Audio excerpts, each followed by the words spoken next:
A lot of the times it was like very frustrating for me because the teachers wouldn't really focus on just you. It'd be more like as a whole, and sometimes there wouldn't be enough time for just like one-on-one. I was very unmotivated and like I hated going to school, so I didn't ever really go. So every morning I would just hang around in my house, play video games, and yeah, just sit with my girlfriend. Well, she stayed doing school, but I just sat there.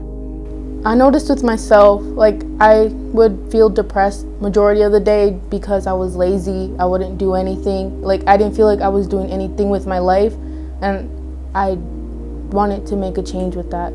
Back at home, you know, my everyday routine is just like it involved drugs and alcohol, or like, you know, I was always like under the influence no matter what. But like here, it's given me like a totally different perspective being sober and like having a clear head. You know what I mean? And like, just like being able to think about things and know that like nothing's affecting how I'm thinking, you know, just having a clear mind.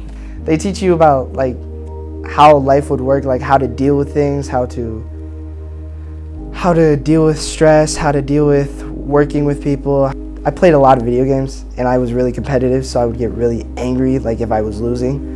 So now it's really just like, oh, I'm losing, I just kind of go over off to the side and just chill out. Coming here, taking away the distractions of the friends, the cell phone, the social media, his grades went from C's and D's to A's and B's, and he was so proud. And I feel like that once he realized he could do that, his whole confidence level just shot right up. Being a mentor is great. It helps them get guidance after the program to keep them on the straight and narrow, not allowing them to veer off of the path that they assign for themselves.